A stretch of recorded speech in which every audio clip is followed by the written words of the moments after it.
அபியோட அப்பாவோட உயிரை காப்பாற்றுறதுக்காக அபி வந்து லாவண்யாவுக்கு வந்து எப்படியாவது வந்து நல்ல பழக்க வழக்கங்களை சொல்லிக் கொடுக்கறதுக்காக அஞ்சலி கேட்டதுக்காக வேறு வழி இல்லாமல் அங்கே போகிறாங்க. இந்த சூழ்நிலை தன்னோட அப்பாவை எப்படியாவது காப்பாற்றணும், அதுக்கு பணம் வேணும், அதனால் இந்த வேலையை நம்ம செஞ்சு தான் ஆகணும் அப்படின்னு சொல்லிட்டு முடிவெடுக்கிறாங்க அபி. இங்கே ராகவ வீட்டுக்கு உள்ளே நுழைஞ்சதுமே வந்து படம் வந்து கீழே விழுந்துடுது. அப்போ அந்த படத்தை வந்து காப்பாற்றுறாங்க நம்ம அபி உடையாமல். அதை பார்த்த பாட்டி ரொம்ப சந்தோஷப்படுறாங்க. இந்த படத்துக்கு ஒரு கதை இருக்குமா, இதுதான் வந்து ராகவோட வாழ்க்கையாக இருந்தது அப்படின்னு சொல்லிட்டு சொல்கிறாங்க. அதை கேட்டு அபியை வந்து ஆச்சரியப்படுறாங்க. அப்போ தான் அபிக்கு தெரிய வருது ராகவோட பழைய வாழ்க்கை முழுமையாக. பாட்டி வந்து ஒன்று ஒன்றா சொல்லிட்டு இருக்காங்க. இந்த மாதிரி அப்பா அம்மா வந்து சீக்கிரமாகவே வந்து ராகவ் கிட்டேருந்து பிரிஞ்சுட்டாங்கம்மா. அவங்க வந்து மேலே போயிட்டாங்க. ஆனால் வந்து அவன் வந்து உயிருக்கு உயிராக ஒரு பொண்ணை நேசித்தான். அந்த பொண்ணு வந்து அவனை விட்டுட்டு போயிட்டா. அதனால தான் அவன் வந்து இப்படி ஆகிட்டாம்மா, கோவக்காரனாக ஆகிட்டான். ஆனால் அதுக்கு முன்னாடி எப்படி வந்து க்யூட்டாக இருப்பான் தெரியுமா, அவன் எப்படிலாம் கலகலன்னு பேசுவான் தெரியுமா, அந்த கலகலப்பு எங்கே போச்சுன்னே தெரியலம்மா.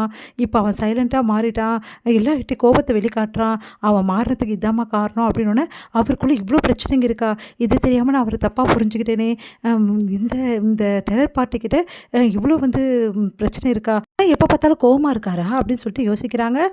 அடுத்து வந்து இங்கே என்ன பண்ணுறாங்கன்னா அஞ்சலி வந்து பார்க்குறாங்க. பார்த்தா அபி வந்து அந்த ஃபோட்டோக்கு வந்து மாலையெல்லாம் போட்டு அழகாக ரெடி பண்ணிகிட்ருக்காங்க. அதை பார்க்குற அஞ்சலி வந்து தேங்க்ஸ் சொல்கிறாங்க. எதுக்குன்னொன்னே ரெண்டுக்கும் தானே, வீட்டுக்கு வந்ததுக்கும் அதே டைமில் இந்த மாலையெல்லாம் போட்டதுக்கும் அப்படின்னோடனே பரவாயில்ல அப்படின்றாங்க.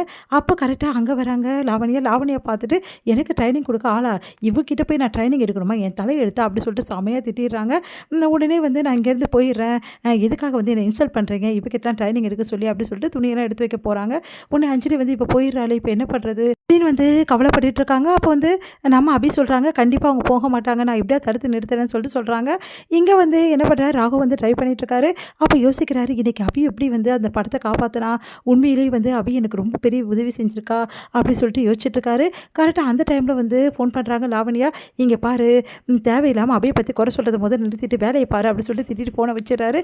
இதனால் இன்னமும் டென்ஷன் ஆகிடுறாங்க லாவண்யா வந்து துணியெல்லாம் எடுத்து வச்சிருக்கும் போது அபி வந்து சொல்கிறாங்க இங்கே பாருங்கள், நீங்கள் இப்படி போனால் அவரோட வாழ்க்கையிலேருந்து நீ முழுமையாக போயிடுவீங்க, பரவாயில்லையானோன்னு அதெல்லாம் வந்து நடக்காது, கண்டிப்பாக நடக்கும், பாட்டிக்கு விருப்பம் இல்லாத செயலை கண்டிப்பாக ராகவ் சார் செய்ய மாட்டார், உங்களுக்கு ஓகேவா, அதெல்லாம் எனக்கு ஓகே கிடையாது, அப்படின்னா வந்து நான் கொஞ்ச நாள் உங்களுக்கு சொல்லித்தரேன், நீங்கள் கற்றுக்குங்க, சீக்கிரமாகவே அவருக்கு நல்ல ஒரு ஜோடி ஆகிடுவீங்கன்னு ரொம்ப சந்தோஷப்படுறாங்க. நிஜமாவா அபி அப்படின்னோடனே நிஜமாக தான், இப்போ ஓகேவானோன்னு கண்டிப்பாக ஓகே நீ சொல்லித்தா அப்படின்னு சொல்லிட்டு லாவணியாவும் ஒத்துக்கிறாங்க.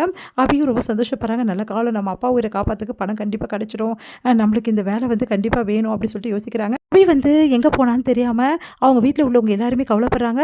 அவங்க அப்பா வந்து எங்கே போனாலும் தெரியலையே அப்படின்னோடனே இல்லை கோயிலுக்கு போகிறேன்னு தான் சொன்னால், கோயிலுக்கு அபியா எதுக்காக அப்படி சொல்லிட்டு யோசிச்சுட்டு இருக்கும்போது இல்லை அவள் அப்படி தான் சொன்னா அப்படி சொல்லிட்டு அனு சொல்கிறாங்க. எல்லாரும் வந்து அபியை தேடி யோசிக்கிறாங்க.